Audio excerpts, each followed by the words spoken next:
Hola, ¿cómo están? Sean todos muy bienvenidos a una nueva transmisión en vivo de Empresas Banmédicas. Hoy estamos aquí para hablar de los cuidados de los niños con trastorno del espectro autista. Y para ello nos acompañan tres profesionales, la doctora Paola León, que es neuróloga infantil de Clínica Vespucio, Mariluz Gómez, que es psicóloga de Colmédica en Colombia, y Erika Fucabori, que es psicóloga de Clínica Sana, Centro Médico Miraflores, en Perú. ¿Cómo están? Sean muy bienvenidas. Muchas gracias por acompañarnos. Hola, buenas tardes. Buenas tardes, ¿cómo están? Muy bien, les voy a explicar brevemente cómo es esto. En la semana recibimos algunas preguntas sobre el tema, vamos a partir con eso y durante la transmisión probablemente vamos a recibir hartas consultas nuevas que yo voy a ir compartiendo con ustedes y las vamos a ir respondiendo una a una. Doctora, para comenzar, me gustaría dar un poco de contexto y que usted nos cuente qué es o qué son los trastornos del espectro autista. Bueno, mira, los trastornos del espectro autista son primero que nada un trastorno del neurodesarrollo infantil, ¿ya? Es una condición que se mantiene a través de la vida, ¿ya? Y que requiere adecuaciones, ¿cierto? Para que la vida de ese niño, de ese adolescente y de ese adulto sea una vida plena. Tiene principalmente dos pilares, ¿ya? Diagnósticos. Uno es, cierto, que tienen una alteración de la comunicación. Hay algunos niños que pueden tener lenguaje, otros que pueden no tener lenguaje, ¿ya? Pero siempre está alterada la parte de la comunicación social.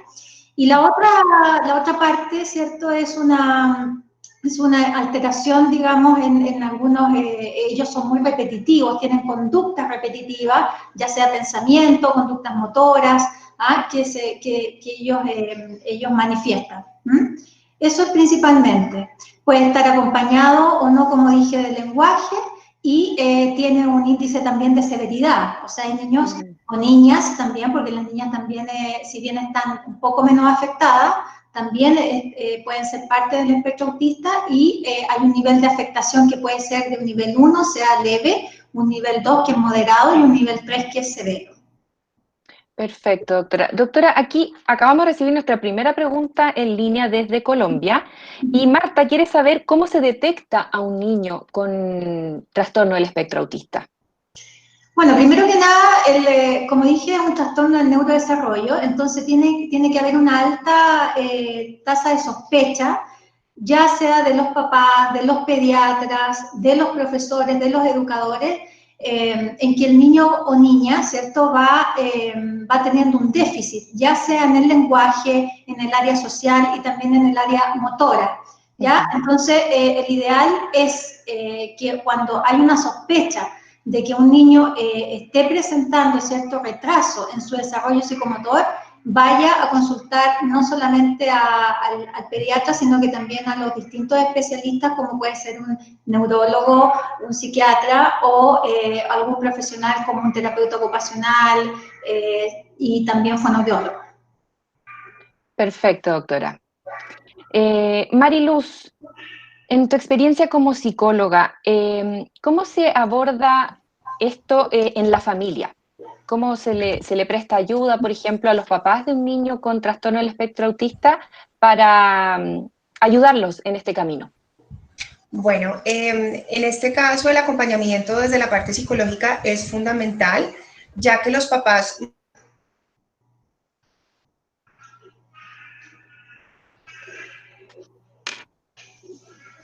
si hablamos de Colombia, que tenemos una dificultad en ese apoyo porque son trastornos específicos, como lo decía la doctora, en cuanto al nivel de aprendizaje, en cuanto al nivel...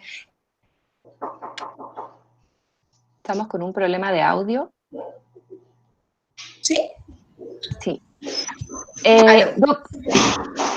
Estamos con un problema de audio, Mariluz, como que se va y viene tu audio. Sí, ¿me escuchas? ¿Aló? Ya, voy a seguir mientras con Erika.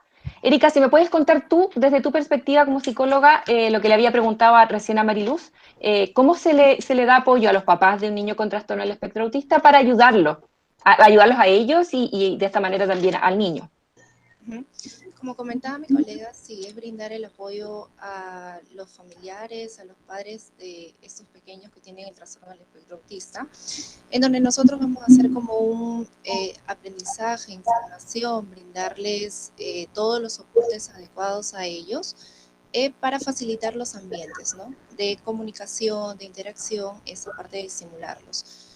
Aquí lo que sí se puede trabajar son con redes en las cuales involucremos no solamente a los familiares, sino también amistades, personas que estén en el entorno de estos menores para poder apoyarlos básicamente en esa estimulación, en este progreso que se va dando. También se trabaja con los familiares, como mencionábamos, sí, el apoyo, el soporte, las constantes psicoeducaciones que son bastante importantes para poder comprender qué es lo que estamos atravesando, ¿sí?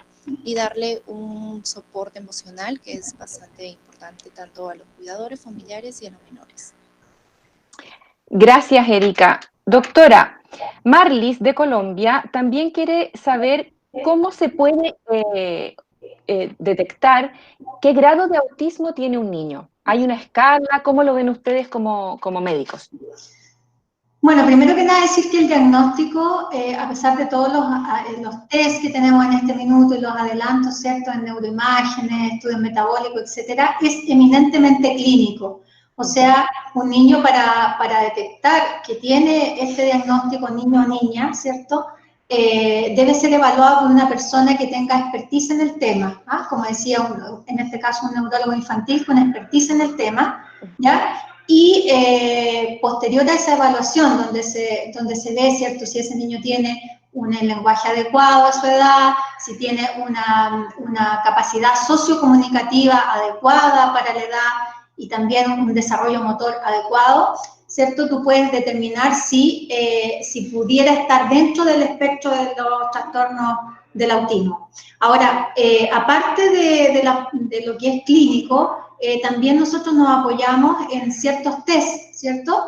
Muy conocido por la mayoría de las personas que se dedican a ver este trastorno, es el M-Chat, ¿cierto? Hay varios, ¿cierto? Es el más antiguo, pero hay muchos test que se utilizan como apoyo al diagnóstico.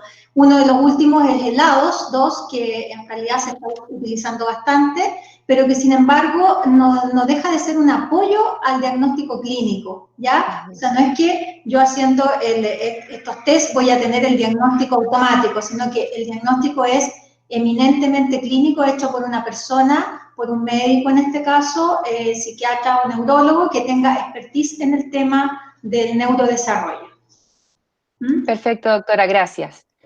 Voy a intentarlo de nuevo con Mariluz. Mariluz, te pido que desmutees tu micrófono y veamos si nos resulta ahora comunicarnos.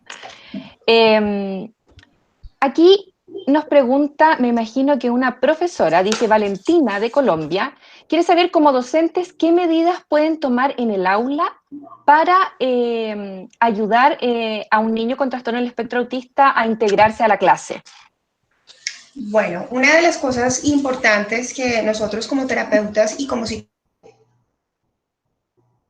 No, estamos con problemas.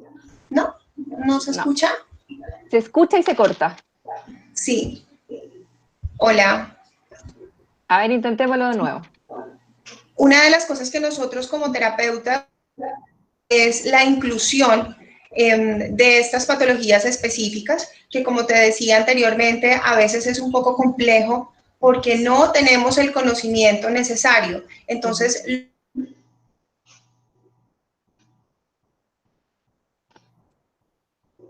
de qué se trata este trastorno para poder vincular y para poder socializar una de las causas y de las conductas que pueden tener los niños para que como docentes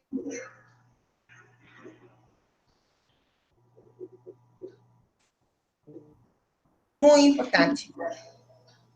Gracias, Mariluz. Seguimos con problemas, la tecnología nos está jugando una mala pasada hoy día. Doctora, aquí tengo una pregunta de Evangelista. Ella nos cuenta que su nieto tiene trastorno del espectro autista y ella quiere saber si a lo largo de su desarrollo, su nieto va a poder integrarse de manera normal a la sociedad. Si va a poder ir al colegio y va a poder hacer todo lo que hace cualquier niño. Bueno, mira, es una muy buena pregunta. Los niños y niñas con trastorno del espectro autista, yo quiero decir que esto es una condición también frecuente, ¿cierto? Actualmente es uno en 79 niños, ¿ah? Y están afectadas los niños y las niñas. Entonces, siempre hay consulta de los papás, de la familia, de si este niño o niña va a tener una vida normal, ¿ya?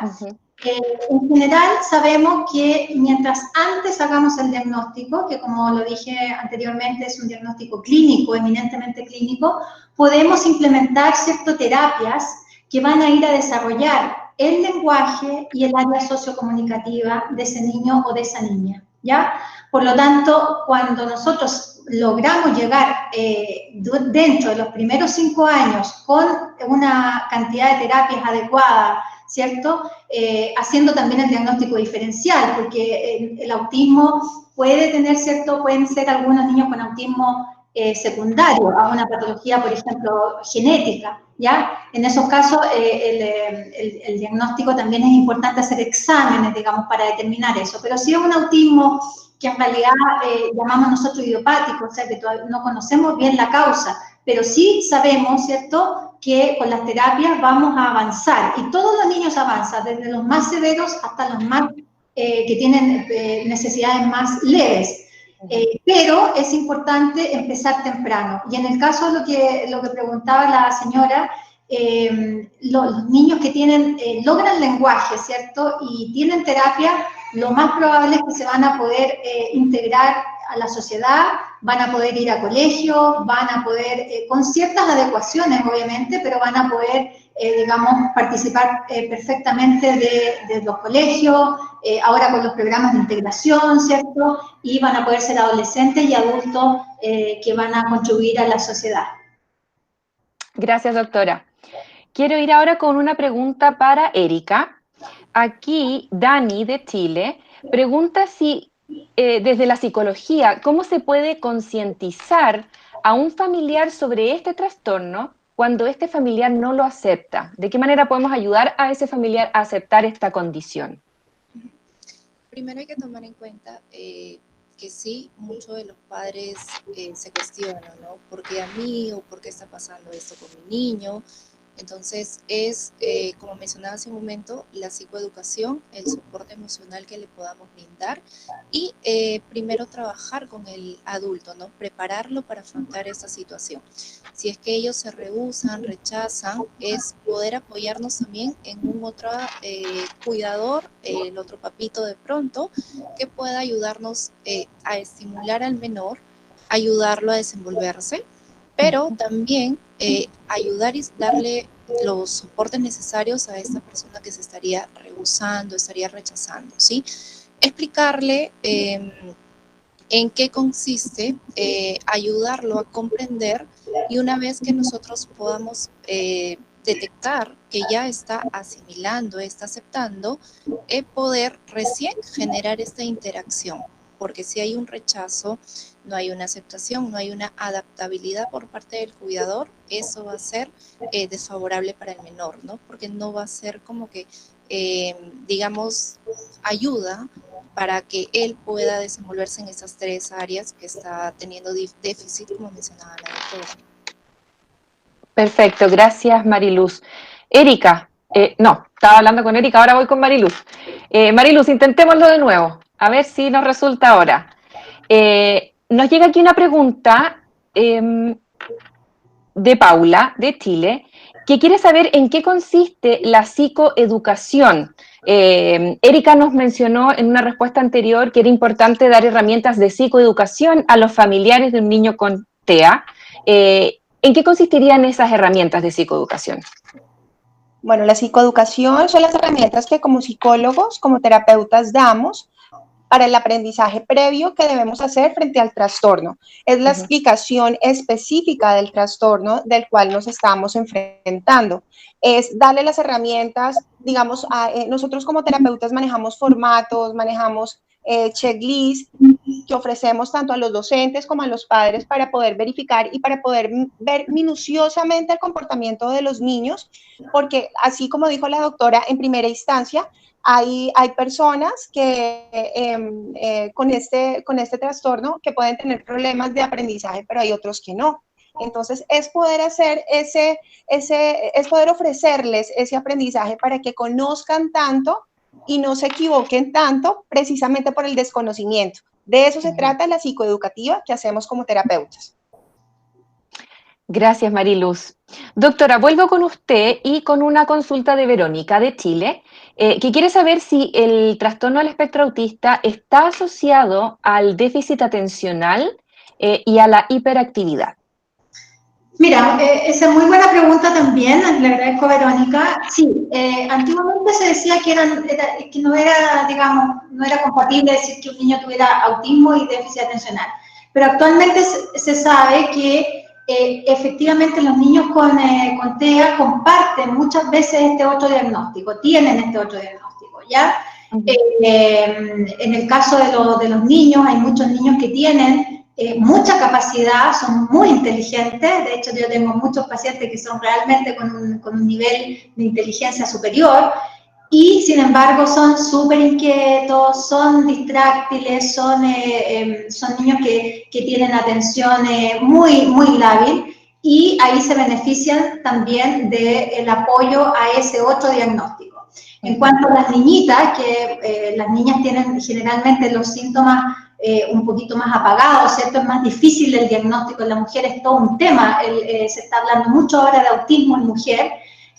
Pueden ser niñas también que primero lleguen por un déficit de atención a la consulta, ¿ya? Que pregunten porque son niñas muy distráctiles, que como que no encajan con las otras niñitas, ¿cierto? Y pueden estar a veces años en tratamiento por déficit atencional tipo distráctil y, sin embargo, al hacer una anamnesis dirigida con una persona que tiene expertise en esta área, se puede detectar que en realidad no solamente tiene dificultad en la atención, en la concentración, sino que también tiene alteraciones en el área o déficit en el área social, sociocomunicativa. Así que sí, se pueden dar los dos diagnósticos. Gracias, doctora.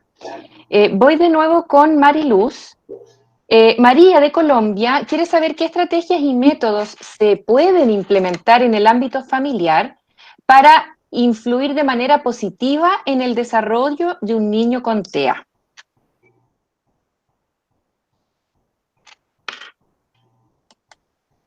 Estás en mute. Como padre, ya. Como padre, disculpen. Como padres es muy importante saber leer los comportamientos de nuestros hijos.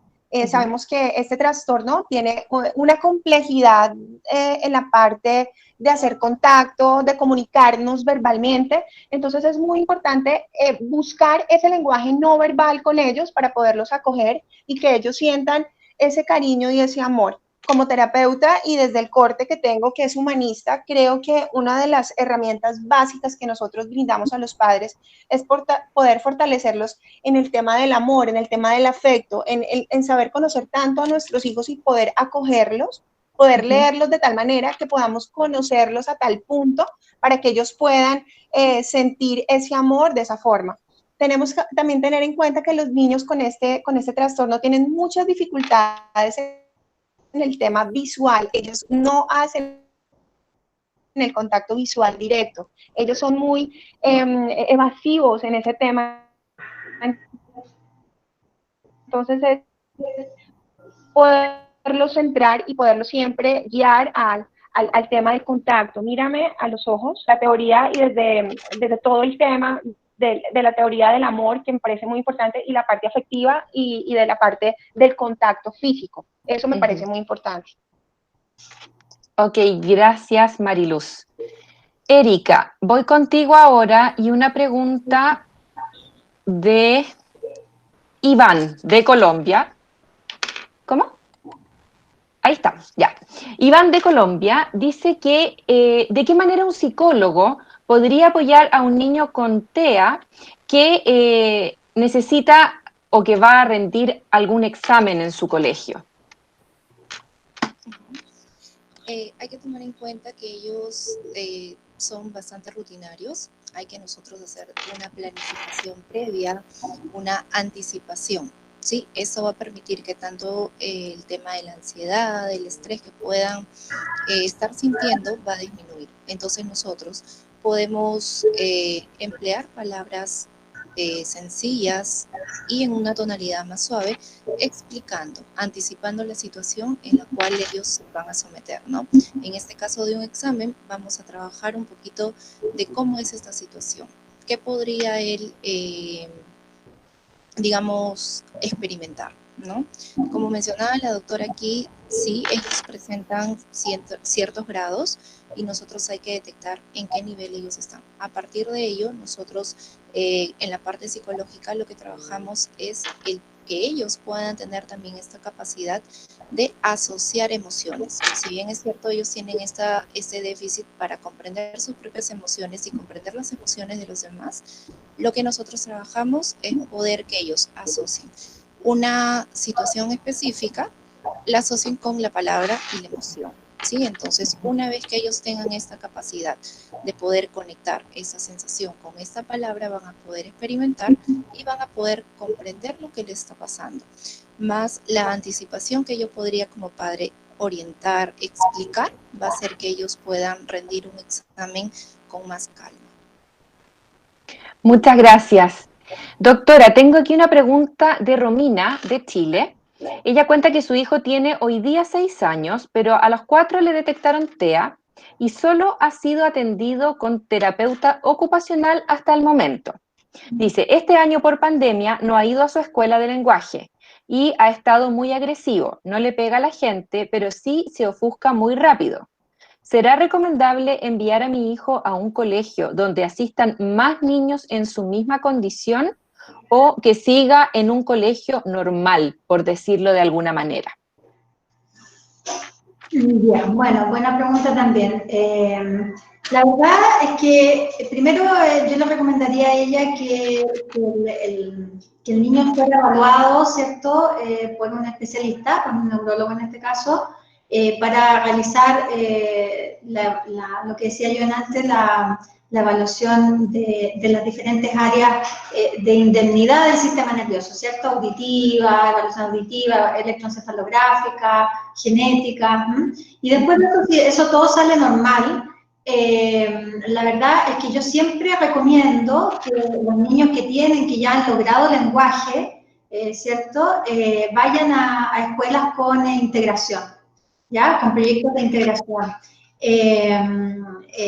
Ahora, en cuanto a la conducta, hay terapia, digamos, terapia ocupacional, formas de trabajar con el niño para bajar los niveles de agresividad, ¿cierto? También la terapia psicológica que decía Erika ayuda bastante porque a veces hay situaciones que en realidad si uno psicoeduca a los padres, las conductas de agresión, de autolesivas, digamos, bajan bastante. Por lo tanto, el tratamiento de un niño con trastorno espectro autista tiene que ser multidisciplinario.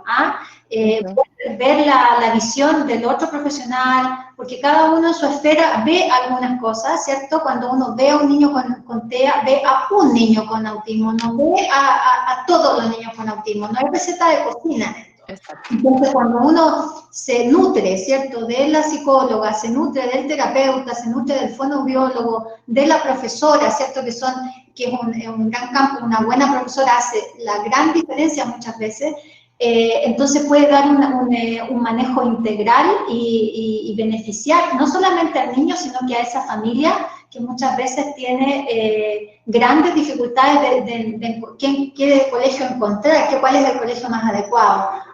Entonces, muchas veces esta es una evaluación multidisciplinaria para dar una mejor orientación a esa familia. Ese sería Perfecto. Doctora, voy a seguir con usted un segundo, con una pregunta de Héctor, hablando un poco de esto de la frustración o la agresividad que pueden presentar ellos.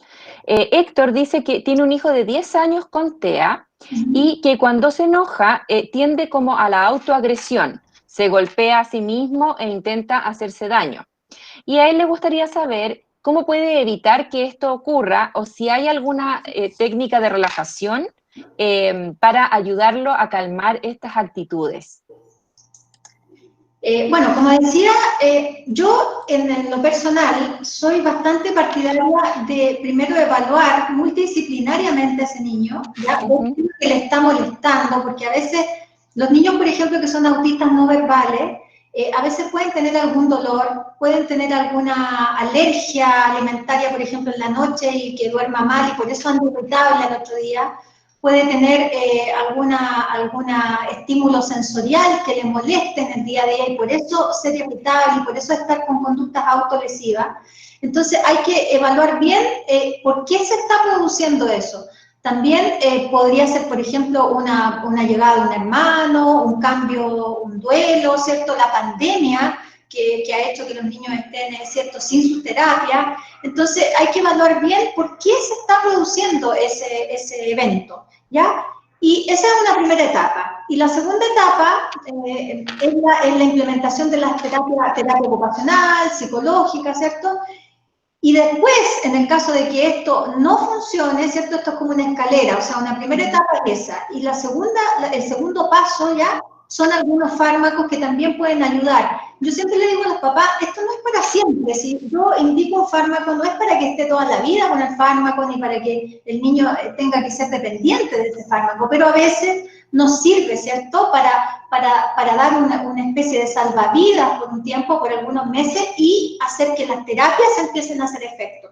Por lo tanto, a ese papá le recomendaría una evaluación, ¿cierto?, de cuál es el problema, por qué él se está autolesionando, ¿cierto? A lo mejor está con una descompensación del área sensorial, o algún problema del área pediátrica, o emocional, ¿cierto? Nació un hermanito, se separaron los papás, etcétera, etcétera. Ya, porque hay que recordar que los niños con espectro autista, sobre todo los que no son verbales, y los verbales también, expresan lo que ellos van sintiendo de una forma distinta. Hay que aprender a leerlos, ¿ah? Como decía un poco ahí la Erika en la pregunta anterior. ¿Ah? Eso lo recomendaría. Gracias, doctora. Voy a ir con Mariluz ahora. Mariluz, si estás silenciada, le sacas el silencio a tu micrófono. Y una consulta de Patti, de Chile. Ella dice que tiene un hijo con TEA que tiene 13 años. Para mí es todo un desafío y trabajo constante el poder ser un pilar para él. Pero a veces me cuesta mucho y siento que no puedo dar más. Y a veces sufro de ansiedad. ¿Debería apoyarme con algún psicólogo? Bueno, de hecho es una pregunta interesante porque los padres sufren de mucha ansiedad y cansancio porque a veces no saben leer a sus hijos, como decía la doctora. Entonces, para nosotros los psicólogos también que llevamos el caso, es un reto también para nosotros, es una forma integral de poder ayudarles tanto a los padres como a los niños a este punto específico, que puedan sobrellevar ellos, que puedan aprender del trastorno como tal y que ellos también puedan llevar toda su parte emocional, porque realmente hay cansancio, hay estrés, hay ansiedad, hay depresión, hay frustración, porque seguramente los padres en el nivel siendo un poco más conscientes de lo que pasa, pues obviamente es una carga para ellos y es un poco frustrante. Entonces, por medio de las terapias, por medio de la psicoterapia, por medio de todo lo que nosotros ofrecemos como terapeutas, ellos pueden amilanar su ansiedad y su frustración y hay que aprender a llevar. O sea, hay un tema que se llama aceptación y es saber llevar y saber sobrellevar esto que los niños están sufriendo, que obviamente no es solamente para los niños, sino para nosotros como padres también. Entonces, claro, completamente de acuerdo que ella pueda asistir a sus terapias y que pueda encontrar un profesional idóneo, ya sea el terapeuta de su hijo o definitivamente otro terapeuta, pero sí lo requiere. Claro que sí. Gracias. Erika, voy contigo y un poco relacionado con lo que nos estaba mencionando Mariluz. ¿Sería recomendable también para los papás de un niño con TEA unirse quizás a un grupo de otros papás de niños con TEA que le pueda servir como canal de comunicación, de compartir experiencias, de ver cómo lo han hecho uno u otro? ¿Eso desde la psicología podría ayudar también? Sí, porque también estaría en constante aprendizaje a partir de experiencias de otras personas, ¿sí? Porque yo podría tener un niño que tiene ciertas características, realiza determinadas conductas, ¿sí? Pero como sabemos que dentro del desarrollo y del crecimiento de los menores, van también apareciendo y se van instaurando nuevas conductas, van apareciendo nuevas cosas. Entonces ya la experiencia que tienen otros papás, de repente en edades mayores al de mi niño, voy aprendiendo cómo leerlos, cómo entenderlos, cómo comprender. ¿Sí? Entonces, esto de yo tener de pronto un grupo con personas que sí tienen las mismas vivencias que yo, va a ayudarme también a calmar esa parte del estrés. También en esa parte de, como mencionaba mi colega, sí, los padres tienen bastante carga, bastante tensiones, porque a veces se desbordan, tampoco saben qué hacer ante algunas crisis de sus hijos o ante algunas conductas, ¿sí? Entonces, ese trabajo multidisciplinario que mencionaba hace unos momentos la doctora es bastante importante. ¿Por qué? Porque les van a generar pautas de cómo trabajar con mi niño. Por ejemplo, una de ellas es si es que tiene alguna crisis, que yo debo hacer, fomentar de repente dentro de mi hogar que todos se involucren en esta dinámica, que todos estemos capacitados, que todos estemos en condiciones para poderle darle un abordaje adecuado.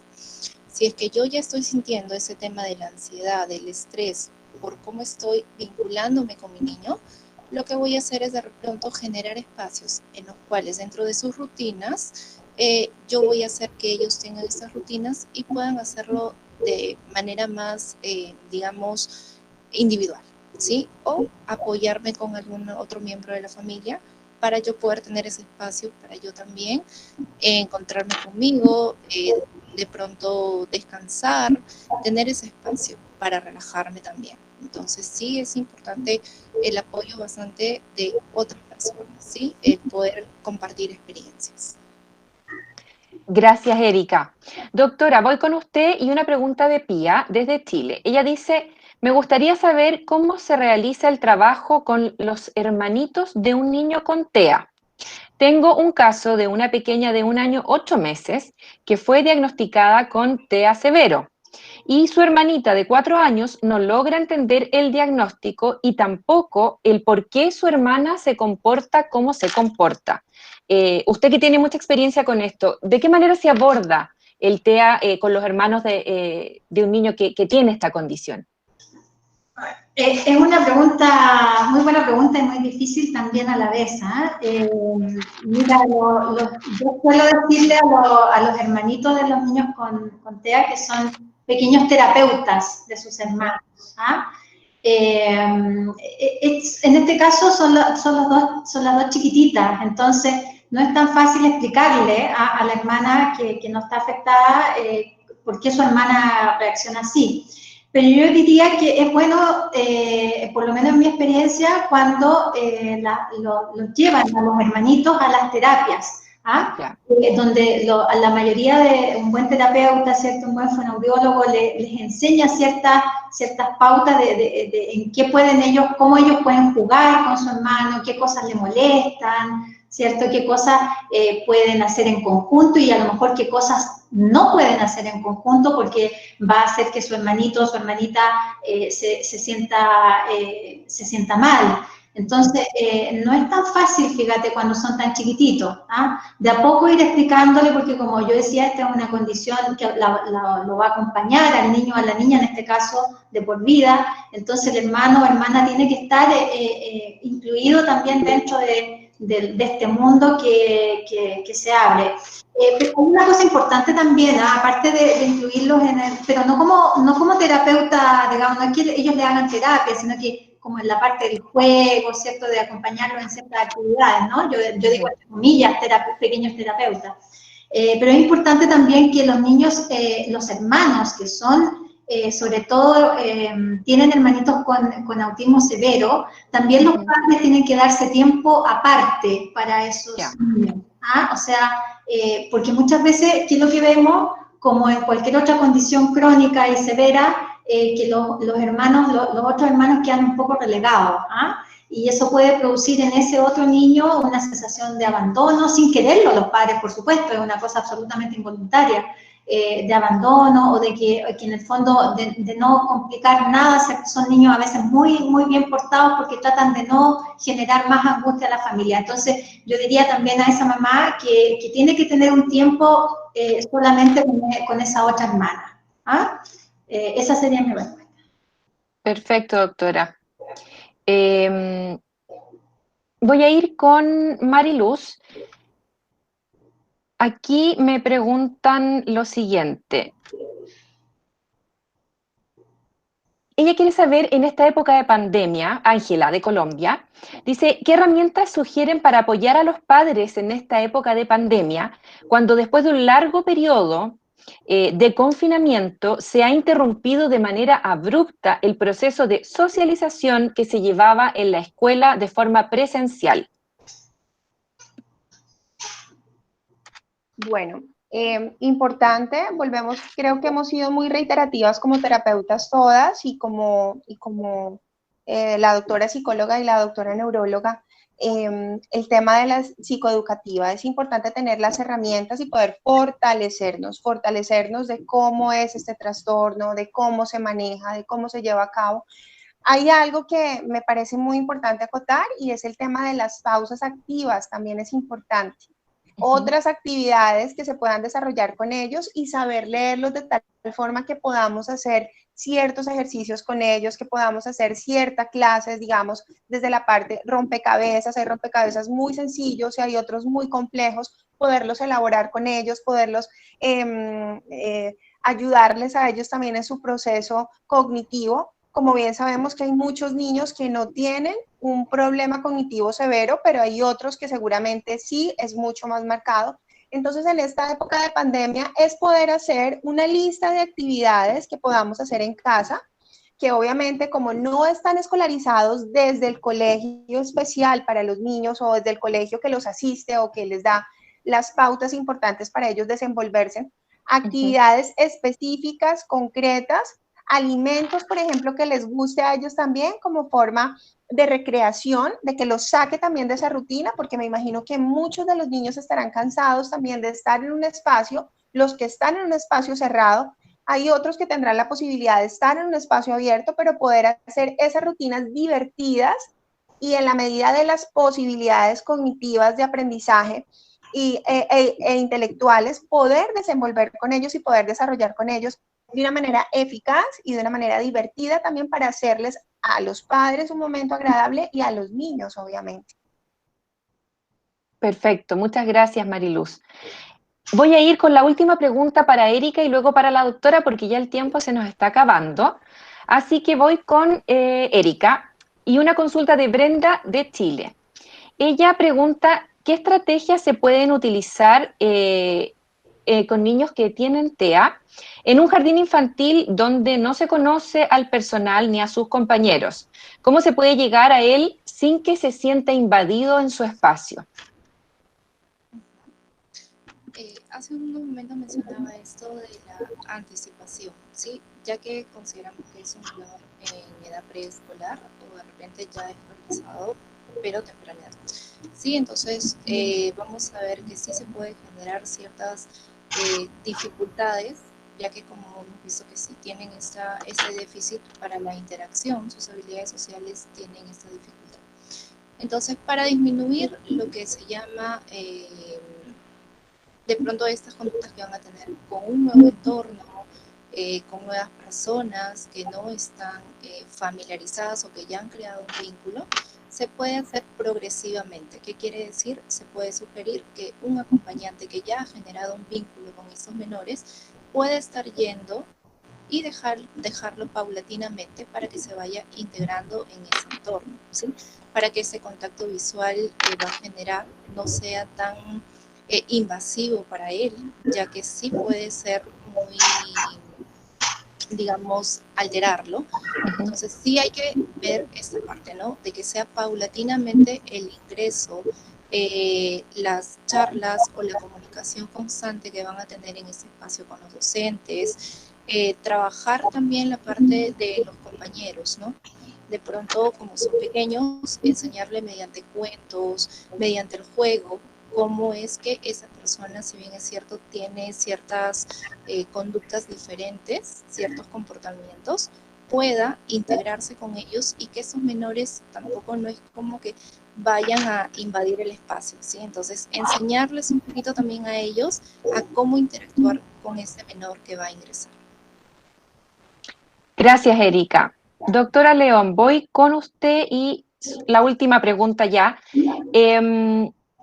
Aquí nos dicen que a su nieto de 4 años todavía no desarrolla la capacidad del habla y ella quiere saber si hay alguna terapia especial para poder estimular el lenguaje en su nieto. Y amarrándome o afirmándome de esta pregunta, me gustaría que usted cerrara nos contara un poco en qué consiste el tratamiento integral que le podemos dar a un niño con TEA desde las disciplinas que usted nos ha mencionado. Ya, bueno, decirle, es una abuelita, ¿no? Una abuelita. Sí, una abuela. Bueno, las abuelitas participan activamente de los procesos terapéuticos, ¿no? Mira, acá no hay decirle a ella que no hay aquí esto no es como cuando uno se diagnostica una amigdalitis, una neumonía, aquí no hay una pastilla, un fármaco específico para hacerlo hablar, obviamente. Estos son procesos de redes neuronales, ¿cierto? Del lóbulo frontal, que es eminentemente el lóbulo del área social. Pero yo siempre les digo a los papás, ¿cierto?, que en el cerebro el lenguaje y el área de la comunicación social son como la línea de un tren, como los dos movimientos de un tren. Están en el cerebro y uno tiene que desarrollar ambas porque se intercomunican.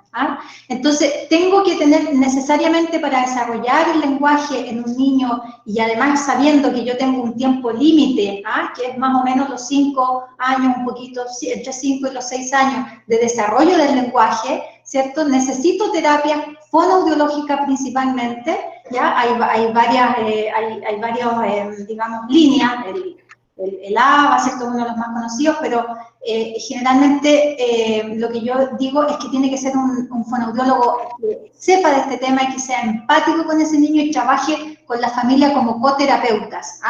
Y también la otra patita, que es el área social, desarrollarla a través de los terapeutas ocupacionales, también los psicólogos, como en este caso hemos visto Marilu y Erika, ellos trabajan directamente en esta área, sobre todo no solamente con el niño, sino que con la familia, porque hay que educar mucho a la familia para que digamos, desarrolle estas conductas sociales. No solamente se desarrollan las conductas sociales en el colegio, en el jardín, sino que también constantemente en la casa. Tenemos que ser coterapeutas, ¿cierto? 24/7, como digo yo, de los niños que tienen el TEA. No solamente la horita que va a fonoaudiólogo, la horita que va a terapia ocupacional.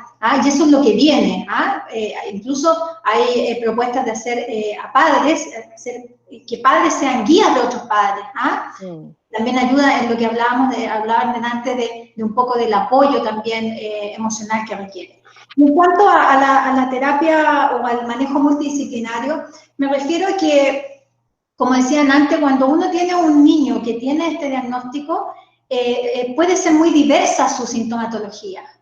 O sea, podemos tener niños que tienen lenguaje, tienen un perfecto lenguaje, ¿cierto? Como un niño autista de alto funcionamiento, en donde tiene excelente lenguaje, un niño muy inteligente, pero que tiene afectación en el área de comunicarse con un otro, de entender los patrones sociales, ¿cierto? O puedo tener un niño, ¿cierto?, en el otro lado, con mucha dificultad en el lenguaje y también cognitiva. Entonces, yo diría que lo más importante es hacer un tratamiento a la medida de ese niño o de esa niña, y a la medida también de la familia, porque todas las familias, a veces hay una abuelita, como en este caso, ¿cierto?, que puede estar ayudando mucho, a veces son los dos papás, a veces es una mamá sola, y también en nuestra Latinoamérica, ¿cierto?, el poder llegar a estas terapias también no es tan fácil porque son costosas.